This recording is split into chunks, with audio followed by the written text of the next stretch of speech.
바울 당시에 유대인들은 아브라함을 어떻게 생각하고 있었을까요? 주전 150년경에 쓰여진 외경이 하나 있습니다. 벤시라의 집회서라고 하는 책인데요. 우리한테는 외경이지만 가톨릭은 정경이 두 개가 있어요. 제1정경, 제2정경. 그런데 이 벤시라의 집회서는 가톨릭에서 제2경전에 속하는 책입니다. 그러니까 우리는 별거 아니라고 생각하지만 가톨릭은 굉장히 중요하게 생각하는 책이라는 거죠. 이 집회서 44장 19절부터 20절에 보면 아브라함은 많은 민족의 위대한 아버지시며 그의 명성에는 한 점의 티도 찾아볼 수 없다. 그는 지극히 높으신 분의 율법을 준수하고 그분과 계약을 맺었다. 그는 자기의 살에 그 계약의 표시를 새기고 시련을 당할 때도 그의 충실함이 증명되었다라고 얘기를 합니다. 그러니까 집회서는 아브라함을 율법을 철저히 지킨 사람이라고 묘사하는 거죠. 이 바울 당시에도 이 집회서가 읽혀졌습니다. 아브라함은 할례를 받았는데 그 할례는 율법에 대한 순종을 의미한다라고 유대인들이 생각을 한 거죠. 주전 100년경에 기록된 책이 또 하나 있어요. 희년서라고 하는 책인데 이 책에 보면 아브라함을 유일신관을 가진, 우리 유일신관을 갖고 있잖아요. 이 유일신관을 가진 최초의 인물이다. 그리고 아브라함이 할례를 행했는데 할례는 우리 모두의 모범이 되는 올바른 할례자였다. 이렇게 얘기를 합니다. 주 70년경에 AD 70년경에 저술된 책 중에 아브라함의 묵시라고 하는 책이 있습니다. 이 책에 보면 아브라함이 하늘로 올라가서 그곳에서 환상들을 봤는데 그 환상들을 기록해 놨어요. 뿐만 아니라 아브라함을 우상 숭배자들과 싸우는 유일신 신앙을 가진 매우 훌륭한 사람으로 묘사되어 있습니다. 그러니까 주전 200년부터 주 100년까지 약 한 300년 동안 기록된 아브라함의 글들, 아브라함에 관한 글들을 보면 아브라함이 굉장히 신앙이 좋은, 율법을 잘 지킨, 할례를 바르게 행한 이런 사람들로 묘사되고 있다고 하는 거죠. 바울이 복음을 전할 당시에 유대인들은 아브라함을 율법을 잘 지킨 사람이라고 이해했습니다. 이상하죠? 아브라함은 율법 이전 사람이거든요. 아브라함이 태어나고 아브라함이 언약을 맺은 다음에 그로부터 정말로 오랜 시간이 지나서 몇백 년이 지나서 율법이 주어졌는데 유대인들은 아브라함을 율법을 잘 지킨 사람이다 라고 이해를 하고 있다고 하는 거죠. 아브라함이 행한 할례도 율법에 대한 순종이라고 생각을 했습니다. 지금 우리가 생각하면 잘 이해가 안 되지만 그 당시 유대인들은 그렇게 생각한 거죠. 그러니까 바울 당시에 유대교가, 여러분 유대교라고 하는 게 바벨론 포로 이후에 만들어진 종교예요. 종교라고 하는 것은 이제 교리가 있어야 되잖아요. 그 교리적 작업을 바벨론 포로 이후에 이제 유대교에서 만들면서 그때 유대교를 초기 유대교라고 부르는데, 그러니까 바울 당시의 유대교는 교리적 작업을 상당히 많이 했겠죠. 그래서 나름대로의 교리적 작업을 통해서 유대교는 아브라함을 율법에 충실한 사람이라고 묘사한 겁니다. 교리적 작업을 통해서 이렇게 한 거죠. 현대교도 마찬가지예요. 현대교회도 기독교라고 하는 종교를 제대로 이해시키기 위해서 우리도 나름의 교리적 작업들을 하는데, 그래서 교리와 성서를 비교해 보면 성서와 교리가 충돌되는 부분들이 있거든요. 그래서 우리는 교리를 믿지 않고 성서를 믿죠. 근데 바울 당시에도 똑같았다는 겁니다. 바울 당시에 창세기가 있었잖아요. 출애굽기도 있었고 창세기 아브라함에 관한 이야기가 잘 나와 있잖아요. 그런데 유대교가 만든 교리적 작업에 의해서 많은 유대인들이 창세기보다 그들이 만든 교리를 더 잘 믿었다는 겁니다. 그것에 정명으로 반박한 사람이 누구예요? 바울입니다. 야, 너희들이 지금 갖고 있는 교리적 작업을 통한 아브라함의 실체와 창세기에 나와 있는 아브라함의 실체 좀 비교해보자. 아브라함이 율법 이전 사람 아니냐? 그런데 어떻게 그가 율법을 지킨 자이고 그가 어떻게 율법에 대한 충실함의 표현으로 할례를 받을 수가 있느냐? 말이 되느냐? 이 이야기하는 겁니다. 그 이야기를 집중적으로 하고 있는 게 4장이죠. 바울은 유대인들의 주장을 반박하면서 창세기를 가져온 겁니다. 창세기, 특별히 15장 이야기를 가져와서 아브라함의 믿음이 그를 의롭게 했고, 아브라함의 믿음이 그에게 그리고 그의 후손들에게 가나안 땅을 상속하게 했다. 이 이야기를 4장에서 하는 거죠. 자, 4장 전반부를 지난주에 우리 같이 말씀을 살펴봤습니다. 1절부터 12절에 보니까 아브라함이 의롭게 된 것은 율법의 행위가 아닌 믿음으로 된 것이다. 아브라함은 할례를 통해서 의롭게 된 게 아니라 하나님을 믿음으로 의롭게 됐다라고 얘기를 했습니다. 그리고 나서 13절 이하에서 한 걸음 더 나아가서 아브라함과 그의 후손들이 세상의 상속자가 된 것도 율법의 행위가 아니라 믿음으로 된 것이다 라고 말씀합니다. 자, 4장 후반부의 핵심 구절은 13절입니다. 오늘 우리가 읽은 이 13절의 핵심 구절이에요. 아브라함이나 그의 후손에게 세상의 상속자가 되리라 하신 언약은 율법으로 말미암은 것이 아니요 오직 믿음의 의로 말미암은 것이니라. 자, 여기서 세상은 문자적으로는 코스모스이기 때문에 전 세상을 말합니다. 그러나 창세기와 연결해서 보면 가나안을 의미하죠. 그러니까 하나님께서 아브라함과 그의 후손들에게 가나안 땅을 상속해 주셨습니다. 그런데 그 땅을 상속받는 그것도 아브라함이 무엇인가를 행했기 때문이 아니라 아브라함이 하나님을 믿었기 때문이다. 믿음으로 의롭게 됐고 믿음으로 세상을 상속받을 수 있었다라고 말씀합니다. 그렇다면 우리가 여기서 한 가지 중요하게 생각해야 될 게 있어요.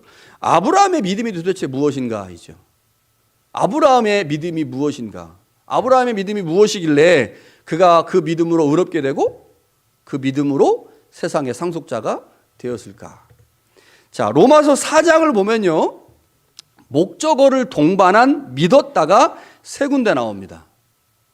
자, 나는 믿었다 이렇게 말할 수도 있지만 믿었다라고 하는 동사는 자동사보다는 타동사로 많이 쓰는 동사죠. 그래서 누구누구를 믿었다라고 하는 목적어를 수반합니다.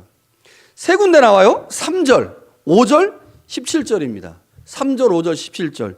요 믿었다는 이 세 군데 3절, 5절, 17절에 믿었다는 모두 목적어가 나오는데 목적어가 모두 하나님입니다.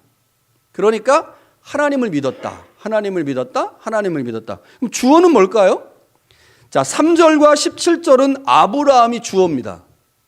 직접적으로 나옵니다. 그런데 5절은 비유잖아요. 비유. 노동에 대한 비유이기 때문에 직접적으로는 일하지 않은 자지만 그 일하지 않은 자는 아브라함을 의미하죠. 그러니까 3절, 5절, 17절에 나오는 믿었다의 주어는 아브라함이고 동사는 믿었다고 목적어는 하나님입니다. 그러니까 아브라함이 하나님을 믿었다. 자, 아브라함의 믿음이 뭔가요? 아브라함의 믿음 뭔지 아시겠습니까? 아브라함의 믿음은 하나님을 믿은 믿음입니다. 하나님을 믿은 믿음. 자, 그런데 3절에는 그냥 하나님을 믿었다라고만 되어 있어요. 하나님을 믿었다. 그래서 이 말씀을 이해하려면 창세기 15장에 가서 15장의 내용을 살펴봐야 아브라함이 하나님을 믿었다라고 하는 말의 의미가 뭔지 알죠. 15장에 가보면 하나님께서 아브라함에게 언약을 주셨는데 그 언약을 하신 하나님을 믿은 겁니다. 언약을 주신 하나님을 믿었다 이렇게 되어 있고요. 5절에 보니까 이를 아니할지라도 경건하지 아니하는 자를 의롭다 하신 이를 믿었다 이렇게 되어 있어요. 의롭다 하신 이를 믿었다. 그런데 여기 보니까 일을 안 했는데 그 일을 아니한 사람, 경건하지 아니한 사람을 하나님이 의롭다고 하셨고 아브라함이 그걸 믿었다는 겁니다. 여기서 말하는 일을 아니한 사람, 경건하지 아니하는 사람 누구겠어요? 아브라함이겠죠. 그 아브라함이 하나님을 믿었는데 그 하나님이 어떤 분이냐? 일을 안 했는데도 불구하고 경건하지 않음에도 불구하고 의롭다고 하시는 하나님을 믿은 겁니다. 그러니까 5절에도 역시 아브라함이 하나님을 믿은 거예요. 여러분, 하나님 믿어야 됩니다. 딴 거 믿으면 안 돼요. 근데 보니까 딴 거 믿는 사람들이 많아요. 제가 좀 이따 말씀드리겠습니다. 딴 거 믿는 사람들이 많아요. 자, 17절을 보니까요, 그가 믿은 바 하나님은 이라고 되어 있어요. 그가 믿은 바 하나님은. 자, 이거를 세 번역으로 보니까 그가 믿은 하나님은 이렇게 되어 있습니다. 그가 믿은 하나님은. 그러니까 이거를 이제 바꾸면 그가 하나님을 믿었다. 이렇게 돼 있죠. 그런데 그 하나님을 관계대명사로 설명합니다. 자, 어떤 하나님이냐? 죽은 자를 살리시며 없는 것을 있는 것으로 부르시는 하나님이다. 자, 하나님을 믿었는데 그 하나님이 누구다? 이렇게 되어 있습니다. 자, 근데 여기 중요한 단어가 나와요. 죽은 자를 살리시는 하나님입니다. 자, 여기서 죽은 자가 누굴까요? 죽은 자. 자, 그 다음에 없는 것을 있는 것으로 부르셨다. 그럼 여기서 없는 것은 뭐고 도대체 있는 것은 뭘까? 자, 이걸 그 이후에 나와 있는 18장 이하의 내용들을 쭉 살펴보면 죽은 자는 아브라함과 사라를 의미한다고 볼 수 있습니다. 무슨 말이냐? 아브라함과 사라가 하나님의 부르심을 받았죠. 그때 부르심을 받은 나이가 아브라함의 나이 75세입니다. 75세에 부르심을 받고 하나님이 아브라함에게 내가 너에게 아들을 주겠다라고 약속한 것이 99세예요. 그래서 그때 아들을 99세 이제 100세 아들을 낳았잖아요. 99세에 약속을 줬습니다. 그런데 성경에 보면 오늘 로마서에도 그렇고요. 아브라함과 사라가 자손을 잉태할 수 없는 상태가 됐을 때 아들을 주신다고 했어요. 그래서 여기 우리 성경에 보면 마치 죽어 있는 상태처럼 되어 있지만 헬라어 원어를 보면 그냥 자기의 몸이 태가 이미 죽은 겁니다. 아이를 낳을 수 없는 상태가 됐을 때 하나님이 자녀를 주겠다고 말씀하신 거예요. 그러니까 여기서 말하는 죽은 자는 누구를 말하겠습니까? 아브라함과 사라를 말하는 거예요. 하나님이 죽은 자를 불러서 그를 살리신 겁니다. 죽었다가 살아났다는 말이 아니라 아기를 낳을 수 없는 죽은 몸이었는데 그 몸에서 생명이 태어난 거예요. 살린 거죠. 자, 없는 것을 있는 것으로 부르셨다. 없는 거가 뭐겠습니까? 없는 거? 자, 아브라함에게 하나님이 생명을 주시지 않았다면 그의 후손은 없겠죠. 이스라엘이라고 하는 민족 자체가 만들어질 수 없습니다. 그런데 하나님이 아브라함의 죽은 태를 살리셔서 그에게 생명을 주시고 자녀를 낳게 하셔서 만들어진 게 누구예요? 그게 이스라엘이에요. 그러니까 여기서 말하는 없는 것은 이스라엘을 말하는 겁니다. 원래 이스라엘은 존재할 수 없었습니다. 하나님이 아브라함을 살리시지 않았다면. 그러니까 하나님이 어떤 분이냐? 자신과 약속한 그를 통해 그 자신의 약속을 이루시기 위해서 죽은 자도 살리시고 없는 것도 있는 것으로 부르시는 하나님이다. 어디에 포인트가 있어요? 하나님에게 포인트가 있습니다. 그래서 3절에 아브라함은 하나님을 믿었다. 이렇게 말하는 거죠. 여러분, 우리는 종종 하나님이 주시는 선물을 믿는다는 것과 하나님을 믿는다고 하는 것을 혼동할 때가 있습니다. 제가 지난주에 이걸 설명을 안 하고 그냥 간단하게만 말씀을 드렸어요. 하나님을 믿는 사람이 있고요. 하나님의 선물을 믿는 사람이 있습니다. 자, 그런데 아브라함은 어떤 사람이에요? 하나님을 믿은 사람이었다는 거죠. 자, 우리가 하나님을 믿습니다. 그 믿음의 근거에서 우리는 하나님으로부터 다양한 종류의 선물을 받습니다. 여러분 선물 받으셨습니까? 하나님한테? 받으셨습니까? 할렐루야. 저는 할렐루야를 잘 안 하는데 할렐루야는 반드시 이게 한국 사람들은 아멘이 나와야 돼요. 자동으로 할렐루야. 예, 우리가 이게 잘 훈련된 건데 제가 아멘을 억지로 하는 걸 좋아하지 않기 때문에 안 하는데 뭐 좀 이제 옛날 분위기 좀 내려면 자, 우리 선물 받았어요. 그렇죠? 네, 선물 받았습니다. 자, 어떤 선물 받으셨습니까? 예를 들면 이런 거예요. 재물의 복. 이거 선물입니다. 하나님으로부터 온 선물. 건강의 복. 이거 하나님으로부터 온 선물이에요. 삶의 평안. 선물입니다. 우리가 지금 이렇게 잘 먹고 잘 사는 거 이거 다 하나님의 우리 가운데 주신 선물입니다. 선물이라는 걸 알아야 돼요. 그래야 도둑질 안 합니다.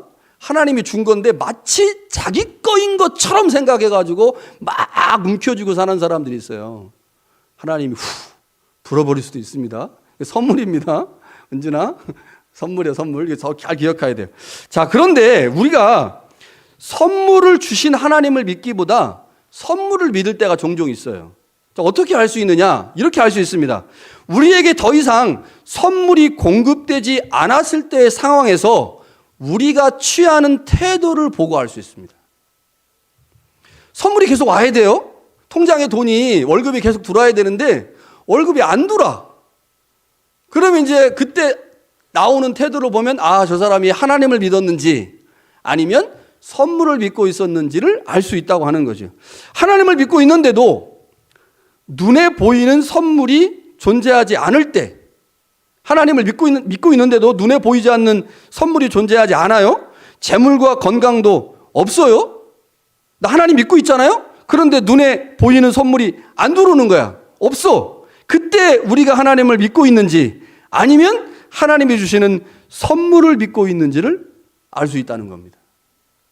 자, 한번 생각해 보세요. 여러분, 선물 믿고 있습니까? 하나님 믿고 있습니까? 선물 믿고 있습니까? 하나님 믿고 있습니까? 만약 그때 우리가 하나님에 대한 믿음이 떨어져 버렸어. 나는 분명히 하나님이 선물을 주실 거라고 기대하고 있는데 선물이 안 들어오는 거예요. 선물이 없어. 근데 갑자기 하나님의 믿음이 떨어지는 거야. 아, 하나님 이럴 수가 있어? 이게 하나님이야? 아우, 너무 심한 거 아니야? 왜 나한테 선물 주기로 약속해놓고 선물 안 주는 거야? 라고 그렇게 하나님에 대한 태도를 취하고 있다면, 하나님에 대한 믿음이 약해졌다면 그것은 어쩌면 하나님을 믿은 게 아니라 선물을 믿은 거인지 모릅니다. 하나님을 믿는다면 하나님이 주시는 것이 무엇이든지 간에 그것과 상관없이 하나님을 믿어야 하죠. 그게 하나님 믿는 겁니다. 하나님이 무엇을 주든지 상관없이 하나님 믿어야 돼요. 왜냐하면 하나님은 선물보다 크기 때문에, 하나님은 우리의 생각과 사고보다 크신 분이기 때문에 우리가 하나님의 생각을 다 할 수 없잖아요. 그래서 어느 날 갑자기 선물을 주시다가 선물 안 주는 거예요. 선물에 의존한 사람은, 선물을 믿은 사람은 그 선물을 안 주시는 하나님을 향해서 믿음이 떨어집니다. 그 사람 선물 믿은 겁니다. 하나님 믿은 게 아니고. 하나님이 주시는 선물에 따라서 우리의 태도가 달라진다. 혹은 선물을 받을 거라고 기대했는데 어떤 선물도 받지 못했어요. 그래서 막 불평이 생기고 있다면 그것은 하나님을 믿은 게 아니라 선물을 믿은 거라는 거죠. 여러분, 아브라함을 한번 보세요. 아브라함이 자식을 바랄 수 없는 중에서도 아브라함은 하나님을 향한 믿음이 약해지지 않았습니다. 정말로 어렵게 자녀를 얻었잖아요. 그 얻은 자녀를 번제로 드리라고 했어요. 그런데 아브라함의 믿음이 약해졌습니까? 아니요, 약해지지 않았어요. 그냥 떠벅떠벅 아들을 데리고 땔감을 가지고 모리아산으로 가서 아들을 번제로 드리려고 했습니다. 아브라함에게 자녀는 선물이죠. 그런데 아브라함은 선물을 믿지 않았습니다. 누구를 믿었어요? 하나님 믿었어요. 하나님. 하나님을 믿으니까 선물에 집중하지 않았죠. 눈에 보이는 게 집중하지 않았죠. 그러니까 믿음이 약해지지 않은 겁니다. 선물이라는 현상에 집중했다면 아브라함은 좌절했을 것입니다. 그러나 아브라함은 선물이 아닌 하나님을 믿었습니다. 그렇게 자신의 몸이 이미 죽은 것임을 알면서도 믿음이 약해지지 않았습니다. 현상을 뛰어넘는 하나님의 능력을 알았기 때문이죠. 하나님께서 자신에게 이미 준 자식을 번제물로 드리라고 말씀할 때도 역시 아브라함의 믿음은 흔들리지 않았습니다. 현실의 문제를 넘어서는 존재가 하나님이라는 사실을 믿었기 때문입니다. 이게 아브라함의 믿음이었어요. 그러니까 아브라함의 믿음은 하나님과 선물 중 하나님을 믿는 믿음이 아브라함의 믿음입니다. 이걸 잘 기억하셔야 돼요. 아브라함의 믿음은 선물을 믿는 믿음이 아니었다고 하는 거죠. 자, 그러면서 이제 바울이 이 아브라함이 칭의를 이 믿음으로 얻었는데 그 믿음, 아브라함의 믿음과 예수 그리스도를 믿는 우리의 믿음을 연결시킵니다. 이게 중요해요. 아브라함의 믿음과 우리의 믿음을 연결시켜요. 자, 16절에 이렇게 되어 있습니다. 율법에 속한 자에게뿐만 아니라 아브라함의 믿음에 속한 자에게도 그러하다. 아브라함의 믿음에 속한 자에게도 그러하다. 아브라함은 모든 사람의 조상이다. 그러니까 아브라함의 조상이라는 말은 아브라함의 믿음의 사람이잖아요. 그러니까 우리가 아브라함의 후손이 되려면 아브라함이 가지고 있는 그 믿음을 우리도 얻게 되면 우리도 아브라함의 후손이 되고, 아브라함이 믿음을 따라서 의롭게 되고 믿음을 따라서 세상을 상속받은 것처럼 우리도 역시 의롭게 될 뿐만 아니라 세상을 상속받는다는 거예요. 아브라함의 믿음을 가지면. 그 아브라함의 믿음이 뭔지를 기억해야 된다고 하는 거죠. 자, 23절과 24절이 그래서 중요합니다. 23절에 이렇게 되어 있어요. 그에게 의로 여겨졌다 기록된 것은 아브라함만 위한 것이 아니요 의로 여기심을 받은 우리도 유함이니, 여기 중요합니다. 예수 그리스도를 죽은 자 가운데서 살리신 이를 믿는 자다. 자, 아브라함의 믿음이 어떤 믿음이었어요? 하나님을 믿는 믿음이었습니다. 선물이 아니라 하나님을 믿는 믿음이었어요. 그런데 우리의 믿음을 뭐라고 말합니까? 바울이 예수 그리스도를 죽은 자 가운데서 살리신 하나님을 믿는 믿음이다 라고 말합니다. 우리의 믿음도 뭐라고 말해요? 하나님을 믿는 믿음이다. 그러니까 아브라함의 믿음이 하나님을 믿는 믿음이었기에 우리가 아브라함의 후손이 되려면 우리도 역시 믿음에 속한 자여야 되는데, 우리의 믿음도 역시 하나님을 믿는 믿음이어야 된다. 그 하나님을 믿는 믿음을 24절과 25절에 조금 다르게 설명을 합니다. 25절에 이렇게 되어 있어요. 예수가 우리의 범죄한 것 때문에 죽으셨고 우리를 의롭다 하시기 위해서 살아나셨느니라. 자, 그러니까 24절에는 우리의 믿음이 뭐냐? 하나님을 믿는 믿음이다. 근데 그 하나님이 어떤 분이에요? 예수 그리스도를 죽은 자 가운데서 살리신 분이다. 그리고 나서 25절에 그 말씀을 다른 방식으로 표현해요.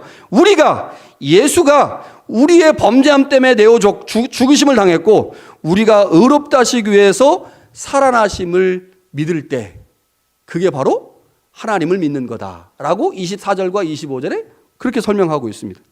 자, 그러니까 예수 그리스도를 죽음에서 일으키신 하나님을 믿는 자에게 칭의가 주어집니다. 하나님을 믿는 자에게. 근데 그 하나님을 믿는다고 하는 것을 다른 방식으로 진술을 해서 그게 뭐냐?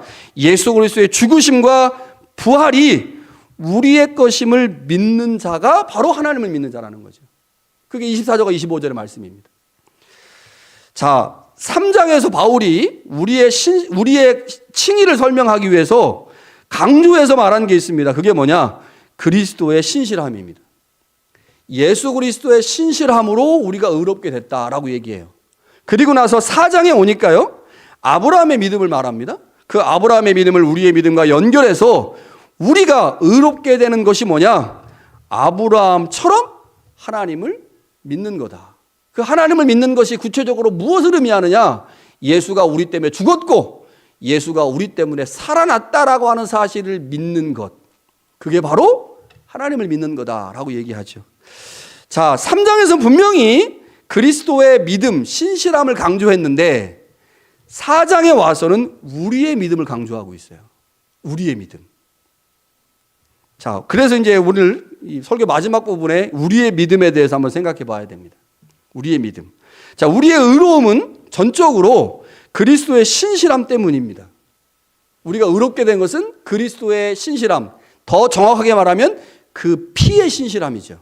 그 피의 신실함이 십자가에서 드러났습니다. 그것 때문에 우리가 구원을 받고 의롭게 됐죠. 그러면 우리의 믿음은 어떤 역할을 할까요? 3장에서 바울이 그렇게 강조했던 그리스도의 신실함이 우리의 의로움의 가장 중요한 조건이라면 우리의 믿음은 뭘까? 우리의 믿음은 아무 역할도 못하는 걸까요? 자, 지난번에 말씀드렸듯이 예수 그리스도의 신실함은 원문에서 직역한 겁니다.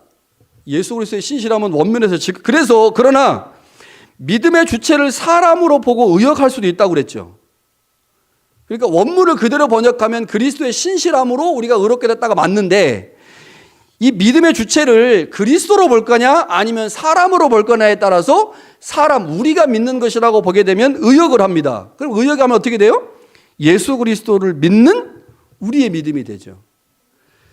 자, 지난번에 설교를 안 들으신 분들은 잘 어려울 수 있으니까 지지난주에 설교를 들어보시면 돼요. 지지난주 설교 들어보시면 자세하게 설명을 해놨습니다. 그러니까 원문에는 그리스도의 신실함인데 이걸 직역하면 되는데, 직역하지 않고 믿음의 주체를 우리로 보면 의역이 돼서 예수 그리스도를 믿는 우리의 믿음이 돼요. 이게 우리말 성경의 번역이죠. 자, 예수 그리스도를 믿는 우리의 믿음은 신앙인들의 결단의 중요성을 잘 드러내는 번역입니다. 우리가 어떻게 의로워지시느냐? 예수 그리스도를 믿는 내 믿음, 내가 결단하여 믿는 그 믿음으로 말미암아 우리는 의롭게 될 수 있습니다라고 말할 수 있죠. 그래서 믿는 우리의 결단과 우리의 결심을 매우 강조하는 번역이기 때문에 우리가 믿어야 됩니다. 우리가 결단해야 됩니다. 우리가 새로워져야 됩니다라고 하는 걸 강조할 때 매우 좋은 번역입니다. 근데 문제는 뭐겠습니까? 마치 그러다 보니까 공로주의가 일어나서 마치 내가 잘 믿어서 칭의를 얻었고 내가 잘 믿어서 구원을 받은 것 같은 인상을 준다는 거예요. 내가 믿은 거고 내가 믿었어. 내가 선택했고 내가 믿었어 라고 하면서 문제가 생긴다는 거죠. 그런데 반면에요, 직역을 하면 예수 그리스도의 신실함이라고 번역을 하면, 그렇게 직역을 하면 칭의에 있어서 우리의 믿음이 어떤 역할도 하지 못하는 것처럼 보여요. 우리가 칭의받고 우리가 구원을 받는 거 다 예수님의 신실함 때문인데 우리의 믿음은 소용이 없네? 어떤 현상이 일어날까요? 신앙의 무기력증이 만들어져요. 주님이 다 하시는데 뭐. 모두가 은혜라잖아? 하나님이 다 하실 텐데 뭐. 그냥 난 그러면 감나무 밑에서 입 벌리고 있으면 되지 뭐. 입 벌리고 있으면 감이 떨어지겠지 뭐. 이렇게 된다는 거예요. 그러니까 직역을 했을 때는 신앙의 나약함이나 무기력함을 만들어낼 수가 있고, 의역을 했을 경우에는 우리의 믿음이 무엇인가 대단한 것처럼, 내가 무엇인가를 하고 있는 것처럼 설명하면서 공로주의를 빠질 수 있다고 하는 거죠. 이래서 번역하는 사람들이 어려운 거예요. 직역을 하니 이렇게 문제가 생기고, 의역을 하자니 이런 문제가 생기고. 그래서 설교자가 설명을 하는 거죠. 직역을 했을 때 이런 문제가 있고 의역을 했을 때는 이런 문제가 생길 수 있는데 우리말 성경은 의역을 했습니다. 자, 그런데 우리가 쉽게 생각하면 이렇게 이해할 수 있어요. 여러분, 우리가 이제 주관적이라는 말, 또 객관적이라는 말을 자주 사용하잖아요. 주관적이다, 객관적이다. 요 칭의나 구원에도 그 말을 적용해 볼 수가 있습니다. 자, 객관적 칭의가 있겠죠? 객관적 칭의. 객관적 구원이 있겠고요. 주관적 칭의 혹은 주관적 구원이라는 말이 있을 겁니다. 자, 우리가 잘 알고 있듯이 예수 그리스도께서 십자가에서 보이신 그분의 피의 신실함과 순종으로 인해 우리는 의롭게 됐습니다. 그리고 우리는 구원을 향해 나아갈 수 있게 된 거죠. 예수 그리스도의 십자가에서 보여주신 신실함으로 온 인류가 구원을 선물로 받았습니다. 이것은 분명한 객관적 사실이죠. 예수님이 2000년 전에 그런 일을 하셨으니까 이게 이제 객관적 칭의 혹은 주관적, 객관적 구원이라고 말할 수 있는 거죠. 자, 이러한 객관적 칭의와 구원은 전적으로 예수 그리스도의 신실함에 의해 성취된 겁니다. 자, 그렇다면 객관적 칭의와 객관적 구원이 있다면 뭐도 있겠어요? 주관적 칭의와 주관적 구원도 있겠죠. 여러분, 우리가 아무리 예수 그리스도의 신실함이 그 피에 있다고 해도, 주님이 아무리 순종함으로 그 신실함을 십자가에서 나타났다고 해도 우리가 그것을 내 것으로 받아들이지 않는다면 칭의와 구원은 내 안에서 일하지 못할 겁니다. 그러니까 중요한 것은 예수 그리스도의 신실함이 내 안에서 일하려면 그것을 내가 내 것으로 받아들여야 돼요. 그렇게 내 것으로 받아들이는 걸 뭐라고 부르냐? 주관적 칭의라고 부른다는 거죠. 그리스도께서 신실함으로 십자가에서 달리신 것, 그래서 우리가 그 신실함으로 말미암아 의롭게 된 것은 객관적 칭의이고, 그 예수 그리스도를 믿고 그 예수의 십자가 사건이 나를 위한 사실이라는 사실을 믿을 때 우리 안에 그것이 일하게 되는데, 그렇게 만들어진 것을 주관적 칭의라고 부를 수 있다고 하는 거죠. 여러분, 그러니까 우리의 칭의에는 두 개의 믿음이 작동합니다. 하나는 그리스도의 신실함이고 또 다른 하나는 우리의 믿음이죠. 여러분, 이 두 개를 아브라함의 믿음과 비교해 볼 수 있어요. 자, 아브라함의 믿음은 하나님과 선물 중에 뭐를 믿는 믿음이었습니까? 하나님을 믿는 믿음이었어요. 아브라함의 믿음은 하나님을 믿었어요. 그 하나님이 선물을 주실 걸 믿은 겁니다. 선물을 믿은 게 아니라. 그래서 아브라함은 어떤 상황에서도 좌절하거나 낭망하지 않고 하나님을 끝까지 붙들 수 있었던 거예요. 하나님을 믿었기 때문에. 그래서 하나님이 선물을 주시면 오케이, 땡큐. 선물 안 주셔? 그래도 땡큐. 이게 아브라함의 믿음이었다는 거죠. 자, 그런데 우리가 칭의를 얻을 때 작동되는 두 개의 믿음이 뭐예요? 하나는 그리스도의 신실함이고 하나는 우리의 믿음입니다. 우리의 결단. 그리스도의 신실함과 우리의 결단. 이거를 비교해서 대조시킬 수 있다는 거죠. 아브라함의 믿음이 하나님과 선물 중에 하나님을 믿는 믿음이었다면 우리가 말하고 있는 그리스도의 신실함은 하나님에 해당되는 거고 선물은 우리의 믿음에 해당되는 겁니다. 그러니까 우리가 칭의를 얻으려면 두 개가 있어야 돼요. 하나는 먼저는 그리스도의 신실함이 있어야 되고, 그 신실함을 받아들이는 우리의 믿음이 있어야 되잖아요. 그런데 이거를 아브라함의 믿음과 대비해서 아브라함의 믿음의 하나님과 선물 중에 아브라함이 하나님을 믿었다면 이 하나님에 해당되는 게 그리스도의 신실함이고 선물에 해당되는 게 우리의 믿음이라는 거죠. 여러분, 그리스도의 신실함이 있었기 때문에 우리의 믿음도 의미가 있는 겁니다. 여러분, 우리의 믿음이 의미가 있으려면 그리스도의 신실함이 있어야 돼요. 여러분, 선물이 의미가 있으려면 그 선물을 주신 하나님이 어떤 분인지를 우리가 인정해야 그 선물이 의미가 있는 거죠. 선물 자체의 의미를 두면 우상숭배가 됩니다. 우리가 그리스도의 신실함에 집중할 때 그 신실함으로 말미암아 우리가 구원받았고 의롭게 된다는 사실을 알게 될 때 그 신실함에 의존되어 있는 우리의 믿음이 우리 안에서 제대로 일해서 그 믿음 때문에 나를 드러내는 공로주의에 빠지지 않게 되는 겁니다. 그런데 지금까지 우리는 어떻게 이해했어요? 칭의를? 내가 뭔가 잘해서, 내가 뭔가 잘 믿어서, 내가 선택을 잘해서 내가 결단했기 때문에 믿었고 그래서 내가 의롭게 됐다고 말하니까 결국에는 공로주의로 갔거든요. 내가 뭔가를 다 잘한 거야. 그러나 그 우리의 믿음, 선택한 그 믿음은 어디에 걸려 있어요? 그리스도의 신실함에 걸려 있습니다. 그리스도의 신실함을 인정하지 않는 우리의 믿음은 아무 소용이 없습니다. 여러분, 우리의 믿음은 철저히 그리스도의 믿음에 근거하고 있습니다. 우리의 믿음, 우리의 결단, 우리의 신앙 고백 이전에 그리스도의 신실함이 먼저 있었습니다. 우리의 믿음은, 우리의 결단은, 우리의 모든 믿음의 순종과 모든 행위의 결과는 예수 그리스도의 신실함의 결과입니다. 예수 그리스도의 신실함이 있었기 때문에 지금 우리가 하고 있는 예배, 믿음, 결단, 신앙 고백이 의미가 있는 거죠. 그래서 우리가 신앙생활을 잘한다라는 말은 모든 것을 하나님의 은혜로 여기는 겁니다. 이 뭐예요? 내가 한 게 없다는 겁니까? 내가 결단한 게 없다는 거예요? 우리가 하나님의 은혜로 구원받았습니다. 우리가 하나님의 은혜로 이렇게 살아가고 있으나라고 말할 때 그 은혜라는 말은 내가 무엇인가를 했지만, 내가 결단했고 내가 순종했고 내가 행위를 했지만 그 모든 행위와 순종과 결단은 모두 그리스도의 신실함 때문입니다. 그것이 없었다면 나의 결단과 믿음과 순종과 행위는 아무 의미가 없습니다. 라고 고백하는 게 하나님의 은혜입니다. 라고 하는 고백입니다. 우리 이 고백 많이 해야 되겠죠. 하나님의 은혜예요. 그러나 우리의 결단과 우리의 믿음이 필요 없는 건 아닙니다. 칭의는 그리스도의 신실함과 우리의 믿음이라고 하는 두 개의 믿음을 통해서 완성되기 때문이죠. 그러나 우리가 어떤 일을 한다 할지라도 그 어떤 일 가운데 그리스도의 신실함이 있었기 때문에 가능했다. 우리가 여기까지 오게 됐다. 여기까지 와서 예배하고 우리가 이렇게 하나님 앞에 신실한 모습을 보일 수 있는 것, 그건 모두 그리스도의 신실함의 결과라는 사실들을 인정하는 것, 그것이 바로 신앙입니다. 그렇게 신앙의 건강함을 잘 만들어가는 우리 교회가 될 수 있기를 간절히 축원합니다.